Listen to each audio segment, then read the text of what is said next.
আসসালামু আলাইকুম, সবাইকে স্বাগত জানাচ্ছি আইডিনাট হোস্টিং এর আজকের ভিডিও টিউটোরিয়ালটিতে। আজকের বিষয় WP super cash plugin setup করার সময় ক্রন সিস্টেম ডিসেবল বা ক্রন জব সিস্টেম ইজ ডিসেবল এই ধরনের এরর কিভাবে ফিক্স করবেন।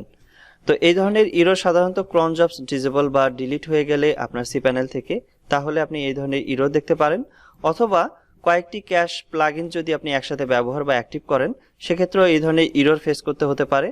এবং যদি আপনার ডোমেনের রুট ডাইরেক্টরি থেকে WP কন্টেন্ট ফোল্ডারের ভিতর WP ক্যাশ config.php এই ফাইলটি মিসিং, অথবা এই ফাইলে যদি কোনো কোডের যদি মিসিং বা কনফ্লিক্ট কিংবা করাপ্টেড, কিংবা যদি কোনো কোড অলরেডি অন্য কোনো কোড যদি জেনারেট হয়, সেক্ষেত্রেও কিন্তু এই ধরনের এরর কিন্তু আপনি ফেস করতে পারেন। এখন যদি আপনি কারণটা জেনে থাকেন তাহলে আপনার সমাধান করা খুব সহজ হবে। যদি ক্রন জবসের কারণে হয় তাহলে আপনাকে ক্রন জবস ডিসেবল অথবা ইনেবল করে দেখতে হবে। তো এটি যেহেতু ডিসেবল দেখাচ্ছে, এজন্য ক্রন জবস ইনেবল করে দেখতে হবে। তো ক্রন জবস ইনেবল করার জন্য প্রথমে আপনার সি প্যানেলে লগ ইন করবেন, এরপর ফাইল ম্যানেজারে যাবেন। ফাইল ম্যানেজার থেকে আপনার ডোমেনের রুট ডাইরেক্টরিতে যাবেন। যদি তা প্রাইমারি ডোমেন হয় তাহলে সরাসরি public_html এই ফোল্ডারে যেতে হবে। আর যদি সাবডোমেন বা অ্যাডন ডোমেন হয় তাহলে সেই ডোমেনের এখানে ফোল্ডার আপনি দেখতে পাবেন, সেই ফোল্ডারটি ওপেন করে নেবেন। তো যেহেতু আমার এটি প্রাইমারি ডোমেন, এই জন্য আমি public_html এই ফোল্ডারটি ওপেন করছি। তো এরপর এখান থেকে যেতে হবে WP config.php এই ফাইলটি সিলেক্ট করে টপ বার মেনু থেকে এডিট বাটনে ক্লিক করবেন। এরপর এখানে যে আপনি দেখতে পাচ্ছেন শুরুতেই the name of the database for WordPress, এবং এখানে আপনি একটি ইন্টারপ্রেস করে ফাঁকা করে নেবেন এবং ডিফাইন WP ক্যাশ এই ট্রু বা WP ক্যাশের যে কোডটি আপনি দেখবেন ঠিক তার ওপরে আপনি এখানে টাইপ করবেন এই কমান্ডটি। তো এই কমান্ডটি আপনি টাইপ করবেন। তো এই কমান্ডটি যদি আমাদের ইউটিউব চ্যানেলের ডিসক্রিপশন বক্সে দেয়া থাকবে, তো এটি দেখে আপনি দেখতে পাবেন, অথবা আপনি যদি এটি এখানে Ctrl+F দিয়ে এবং এই কমান্ডটি যদি আপনি দেন তাহলে কিন্তু দেখতে পাবেন যে আসলে এটি অ্যাড করা আছে কিনা। তো আমি দেখতে পাচ্ছি এখানে অ্যাড করা আছে, অর্থাৎ এখানে আমার যে ক্রন জবস সি প্যানেল থেকে তা কিন্তু ডিসেবল করা আছে। অর্থাৎ এখানে যদি ট্রু থাকে তাহলে এটি ডিসেবল, আর যদি এখানে আপনি ফলস করে দেন তাহলে আপনার ক্রন জবস কিন্তু ইনেবল হয়ে যাবে। তো আমি এখানে ক্রন জবস ইনেবল করে দিলাম ফলস টাইপ করে। তো এই দুটি কমান্ডই আমাদের ইউটিউব চ্যানেলে ডিসক্রিপশন বক্সে দেওয়া থাকবে। তো আপনি চাইলে এই কমান্ডটি রান করে ক্রন জবস ইনেবল করতে পারেন।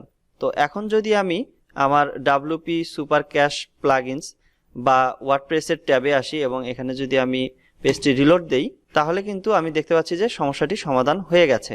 তার মানে আমার যে সমস্যাটি ক্রিয়েট হয়েছিল তা হচ্ছে ক্রন জবস ডিসেবল থাকার কারণে। যখন আমি এই কমান্ডটি রান করে যখন আমি ইনেবল করে দিলাম তাহলে কিন্তু কাজ করছে। অনেক ক্ষেত্রে অনেকেরই দেখা যায় যে এটি ইনেবল করে দিয়েও কাজ হয় না।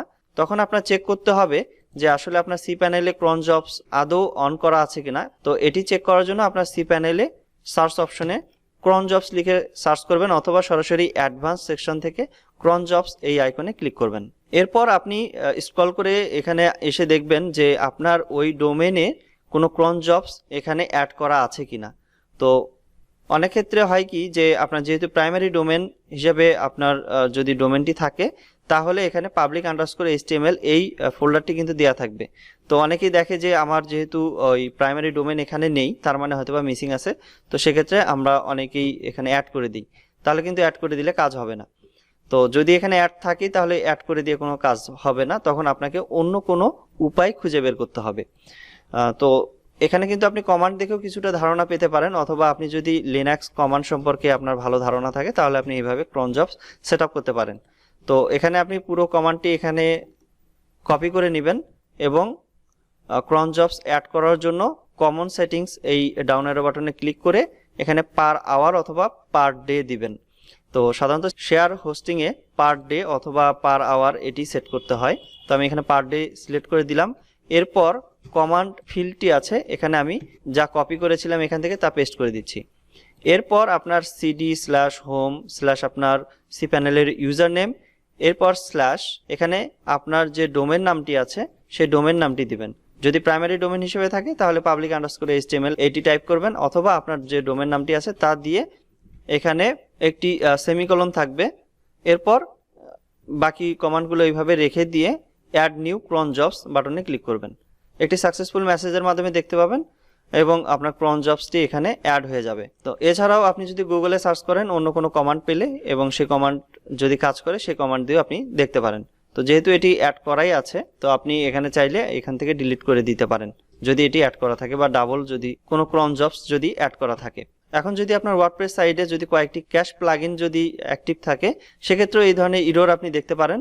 তো সেই ক্যাশ প্লাগইন আপনি একটা একটা করে ডিসেবল করে দেখবেন যে আসলে তখন কাজ করছে কিনা। এইভাবেও যদি কাজ না হয় তাহলে আপনাকে দেখতে হবে যে কোনো পূর্বে যেমনটি আমি বলেছিলাম যে wp cache config.php এই ফাইলটি মিসিং আছে কিনা বা এই ফাইলের ভিতর কোডের কোনো মিসিং আছে কিনা বা মিসম্যাচ আছে কিনা। তো এর জন্য আপনাকে এটি চেক করার জন্য আমি ব্রাউজারের এই ট্যাবগুলো কেটে দিলাম। তো এটি চেক করার জন্য আপনাকে cPanel-এ লগ ইন করে নিতে হবে। cPanel-টি অবশ্যই লগ ইন করবেন এই যে ডোমেনে আপনার এই ধরনের সমস্যাটি হচ্ছে সেই ডোমেনে cPanel-এ। তো cPanel-এ লগ ইন করার পর সরাসরি চলে যাবেন ফাইল সেকশন থেকে ফাইল ম্যানেজারে। এরপর আপনার ডোমেনের রুট ডাইরেক্টরিতে যাবেন। এরপর wp content এই ফোল্ডারটি ওপেন করবেন। এরপর আপনি wp cache config.php এই ফাইলটি যদি দেখতে পারেন তার মানে এখানে কোনো কোডের মিসম্যাচের কারণে এই ধরনের এরর আপনি ফেস করতে পারেন। তো এটি বুঝতে হবে। আর যদি এখানে না থাকে তাহলে আপনি জাস্ট এখানে যদি পেজটি বারবার রিলোড দেন তাহলে এটি সমাধান হবার কথা বা এই ফোল্ডারটি অটোমেটিকভাবে জেনারেট হবার কথা। তো আমি এখান থেকে এটি ডিলিট করে দিই এবং ওয়ার্ডপ্রেসের ট্যাবে এসে আমি যদি পেজটি রিলোড দেই তাহলে কিন্তু আবারও সেই আগের এররটি দেখাচ্ছে। তো ঠিক আছে, তো আমি যদি আবারও পেজটি রিলোড দেই এখানে, তো আপনি যদি এখানে বারবার রিলোড দেন তাহলে এখানে আপনি 2-3 বার রিলোড দিলে আশা করছি এই সমস্যাটি সমাধান হবার কথা। এবং আপনি এখানে যদি wp cache config.php এই ফাইলটি যদি ডিলিট করেন এবং বারবার যদি রিলোড দেন তাহলে এটি কিন্তু অটোমেটিকভাবে জেনারেট হয়ে যাবে। তো আপনি এর সহজ সমাধান হতে পারে যে আপনি এই ফাইলটি যদি দেখতেও পান তাহলে এখান থেকে ফাইলটি সিলেক্ট করবেন। এরপর টপ বার মেনু থেকে ডিলিট বাটনে ক্লিক করার পর skip the trash folder, trash থেকেও ডিলিট করার জন্য এটি সিলেক্ট করে নেবেন। এরপর কনফার্ম বাটনে ক্লিক করবেন। তো এখান থেকে যখন এটি ডিলিট হয়ে যাবে এবং পরবর্তীতে আপনি এখানে বারবার পেজটি রিলোড দিবেন, অর্থাৎ ওয়ার্ডপ্রেসের যে ট্যাবটি আছে তা এখানে বারবার রিলোড দিবেন। তো রিলোড দিলে এখানে নতুন একটি কনফিগ ফাইল জেনারেট হয়ে যাবে এবং এই ট্যাবে এসেও আপনি এখানে রিলোড দিয়ে দেখতে পারেন। তো বারবার রিলোড দিলে এইভাবে আপনার সমস্যাটা কিন্তু সমাধান হয়ে যাবে। এরপরও যদি সমস্যার সমাধান না হয় তাহলে আপনার পুরো ওয়ার্ডপ্রেস সাইটটি আরেকটা ডাইরেক্টরিতে ক্লোন করবেন অথবা আপনার একটি সাবডোমেইনে আপনি একটি ওয়ার্ডপ্রেস ইনস্টল করে নেবেন। এরপর wp super cache প্লাগইনটি অ্যাক্টিভ করে নেবেন এবং অ্যাক্টিভ করার পর একই ডাইরেক্টরিতে আপনি wp cache config.php এই ফাইলটি পাবেন। তো ওই ফাইলটি আপনি ডাউনলোড করে এটি ডিলিট করে এখানে আবার পুনরায় আপলোড করে দিয়েও এটি কিন্তু সমাধান করতে পারেন। অথবা আপনি যদি এই ফাইলটি যদি ওপেন করে এখানে একটি ক্যাশ পেজ সিক্রেট নাম্বার দেখতে পাবেন। তো সাধারণত এই সিক্রেট নাম্বারের কারণেও কিন্তু এই ধরনের সমস্যা হতে পারে।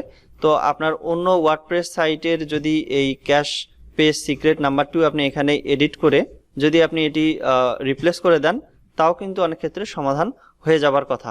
তো এইভাবে আপনি সকল পদ্ধতি আপনি ট্রাই করবেন।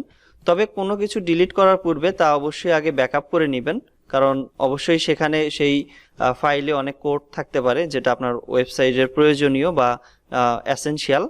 তো আপনি এখানেও চাইলে কপি করে সেই ফাইলটি রাখতে পারেন অথবা আপনি সেটা ব্যাকআপ এখানে ম্যানুয়ালি ব্যাকআপ নিয়ে রাখতে পারেন। তো এই ছিল আজকের মতো ভিডিও। এই ভিডিওর কোনো পার্ট যদি আপনার বুঝতে অসুবিধা হয় সেক্ষেত্রে এই ভিডিওর কমেন্ট সেকশনের মাধ্যমে জানাতে পারেন। এতক্ষণ আমাদের এই ভিডিওটি দেখার জন্য আপনাকে অসংখ্য ধন্যবাদ। আপনার দিনটি শুভ হোক। আসসালামু আলাইকুম।